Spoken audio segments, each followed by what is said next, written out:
Graça e paz vos sejam multiplicados pelo conhecimento de Deus e pelo conhecimento de nosso Senhor Jesus Cristo. Falar em conhecimento é alguma coisa que a gente vem conversando desde o primeiro vídeo. E o que o conhecimento ele deveria fazer? Ele deveria me aproximar de Deus. Ele deveria produzir em mim admiração por Deus, por quem Deus é, e por todo o projeto de Deus. Eu saber de um Deus tão grande que se importa comigo, que se manifesta a mim e que se revela a mim. Deixa eu te perguntar uma coisa. O que o Evangelho mudou na sua vida nessa semana? O que o Evangelho tem mudado na sua vida nesses últimos dias? O que a Bíblia, a Palavra de Deus, tem conseguido imprimir no seu coração, na sua existencialidade? São perguntas que elas precisam de respostas. Essa semana eu vi uma tirinha, aquela tirinha de jornal, e ela tinha uma coisa interessante. Tinha um homem com uma Bíblia na mão e ele segurava uma porta onde estava escrito a palavra ciência. E alguns jovens queriam abrir aquela porta e aquele homem com a Bíblia na mão, ele impedia que aquela porta fosse aberta. A tirinha continuava, então se poderia perceber que do lado de fora daquela porta havia um mundo maravilhoso, um mundo colorido, um mundo bacana, maravilhoso, alegre, feliz. E aquele homem com a Bíblia na mão, ele impedia aquelas pessoas que acessassem aquela alegria. Eu fiquei muito triste, porque isso é muito antigo. Que a ciência se opõe à palavra de Deus, isso é muito antigo. Isso é logo depois do século XVI, quando aparecem algumas coisas impressas por causa da gráfica, e você vai ter então debates sobre ciência, filosofia e religião. Nos nossos dias, louvado seja o nome do Senhor. A ciência, ela não tem mais como combater a palavra de Deus. A ciência, ela é obrigada a admitir o mundo, o universo e todas as coisas que nós vemos e todos os sistemas, eles foram criados. E o cientista vai dizer, eu não admito que seja Deus que criou, mas eu admito que foi criado. Acabou a barreira, acabou a disputa. Nós lemos, nesses últimos dias, o livro do Gênesis. Nós lemos a vida do Adão, as manifestações de Deus até o capítulo 6 do livro do Gênesis.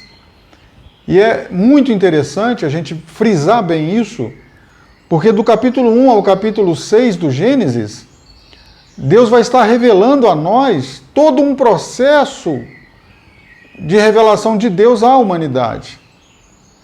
Do livro do Gênesis, do 1 ao 6, nós temos uma transgressão, nós temos uma remissão de pecados com o derramamento de sangue, nós temos Deus falando a alguém, e Deus não está falando ao correto, Deus está falando a quem procedeu incorretamente, que é o Caim. Nós vamos ver o nome de Deus sendo invocado, e a partir da invocação do nome do Senhor, nós vamos ter um arrebatamento. O Enoque vai ser arrebatado. O Enoque andou com Deus, e Deus o tomou para si, porquanto ele não foi mais visto. E logo em seguida ao arrebatamento do Enoque vem um juízo através do dilúvio. Do capítulo 1 ao capítulo 7 do Gênesis. Nós temos toda uma história de como Deus procederia. Por que não acaba ali? Querido, não acaba ali porque Deus fez uma promessa para a mulher lá no jardim que um dia nasceria alguém que redimiria um povo para Deus e derrotaria definitivamente o inimigo de Deus e o inimigo da humanidade.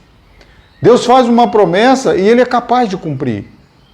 E ele é tão capaz de cumprir que ele vai revelando aos poucos como isso aconteceria. Como isso aconteceria. Haveria uma manifestação de Deus no meio da humanidade, a ponto de que haveriam pessoas que andariam com Deus, seriam arrebatadas antes de um juízo. Está do capítulo 1 ao capítulo 7 do Gênesis. E aí nós chegamos nessa época, e aí a gente lê o Pedro vai dizer assim, olha, vocês precisam santificar a Deus em vosso coração.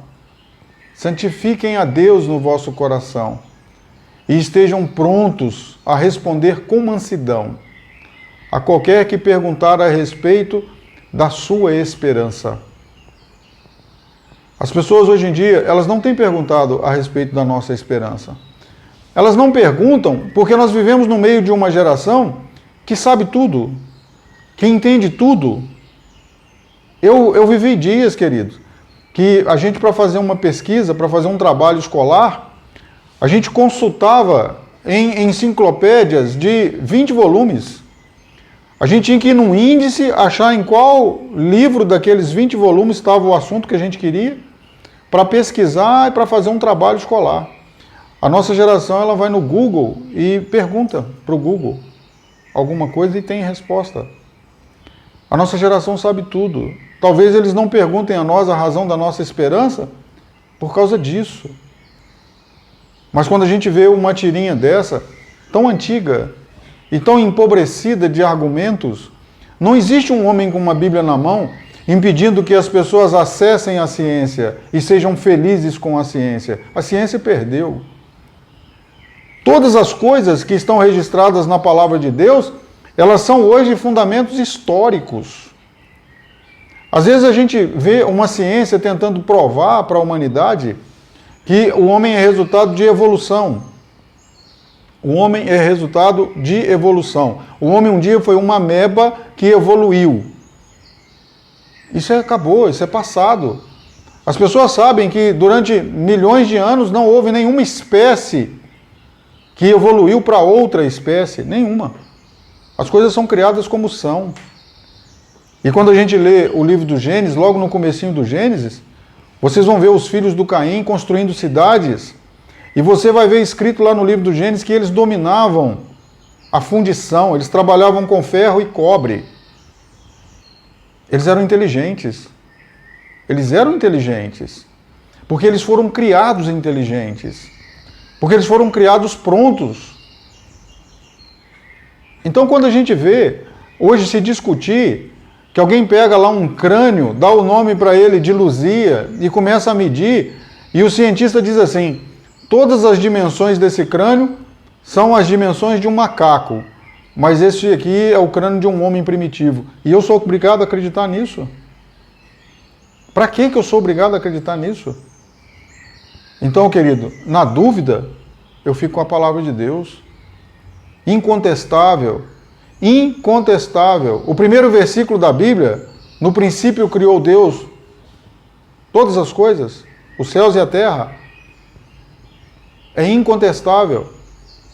Ah, mas você não pode provar que Deus criou. Mas ninguém pode provar que Deus não criou. Ninguém.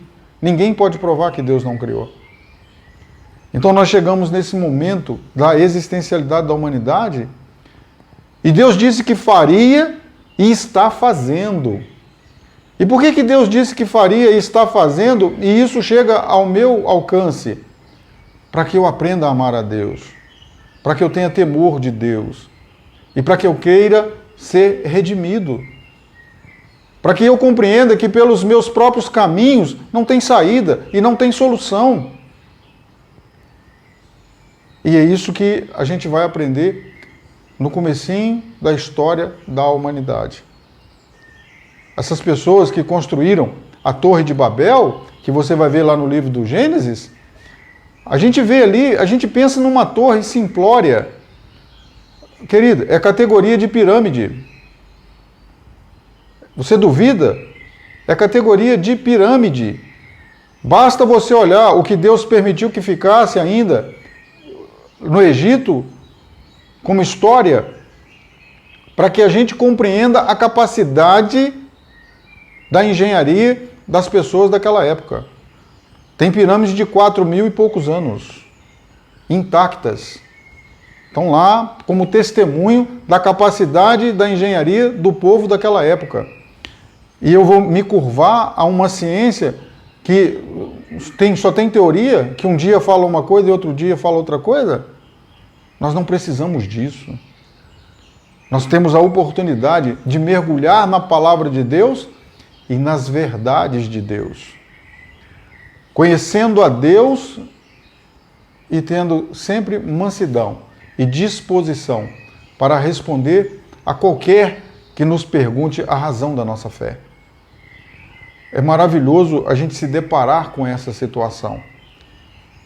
Porque no momento em que nós vemos todos perdidos, estão todos perdidos, o professor de matemática chega a comentar que um aluno entra em sala de aula e diz que não concorda que o símbolo π ele tenha o valor equivalente de 3,14. Como assim? E o aluno diz, eu não concordo. Mas você não concorda por quê? Não, porque eu não concordo. E está todo mundo com o seu direito de não concordar, de discordar. Você quer ver outro exemplo? Nós chegamos numa geração que todo mundo sabe que os cromossomos sexuais, eles são XY para masculino e XX para feminino. E aí você chega numa geração que quer ter XYZ, QT mais I. E se você fala alguma coisa parecida com isso, você é taxado. Você é homofóbico. Mas isso aí não é nem a Bíblia que está dizendo. É a ciência adorada por todos nessa geração que diz. Nós temos 2 tipos de gênero. E não é a Bíblia quem diz. A Bíblia diz também. Mas a Bíblia não usa XY e não usa XX. A Bíblia diz, macho e fêmea os criou. E a gente vai contestar isso. Para quê? Para ser moderno? Para ser atual? Não faz sentido.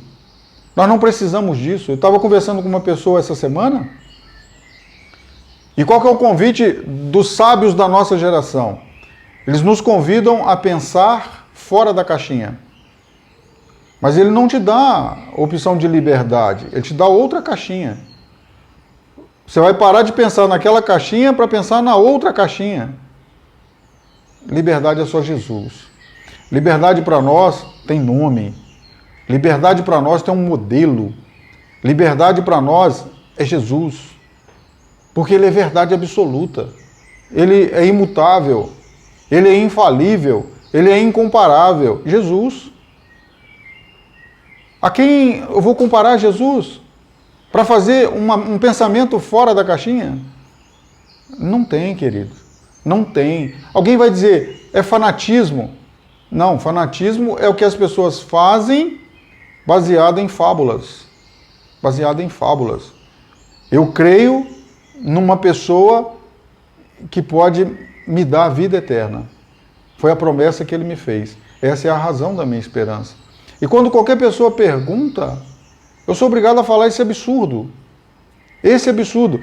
As pessoas olham para nós e dizem assim, eu conheço você. Conhece a mim? Mas também não era isso que as pessoas diziam a respeito de Jesus? Esse aqui não é filho da Maria? Esse não é filho do José? Nós não conhecemos aqui os seus irmãos? Mesma coisa. Então, quando alguém contesta a nossa fé e alguém contesta a nossa esperança, é maravilhoso, porque eles nos colocam no mesmo nível de Jesus. Contestado em Nazaré por pessoa que viu ele crescer. Viu ele crescer? Viu. E o menino crescia e se fortalecia em graça e em conhecimento. É o que eu convido você sempre a fazer. Crescer na graça e no conhecimento. Por quê? Porque Deus tem um tratado conosco. Deus vem manifestando o seu tratado através dos séculos.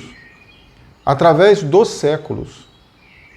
Parece muito tempo, né? E parece mesmo. Mas é muito tempo para quem é mortal. Para quem é eterno, quanto tempo se passou? Deixa eu te dar outra dica. Na eternidade não tem tempo. Tempo é um parênteses que Deus abriu para nos colocar nele, e dentro desse parêntese chamado tempo, que Deus se mostrasse a nós, que Deus se revelasse a nós. Então, todas essas coisas que a gente conhece como criação, o tempo, a luz, o som, é tudo uma maneira como Deus se revela a cada um de nós. É uma coisa que se tornou perceptível. Mas nem sempre foi assim. Eternidade é uma coisa que nós não alcançamos. Nós não conseguimos compreender eternidade. Por isso que a gente é limitado ao tempo. E é dentro desse tempo, então, que Deus tem um tratado conosco. Nós vamos continuar falando sobre isso.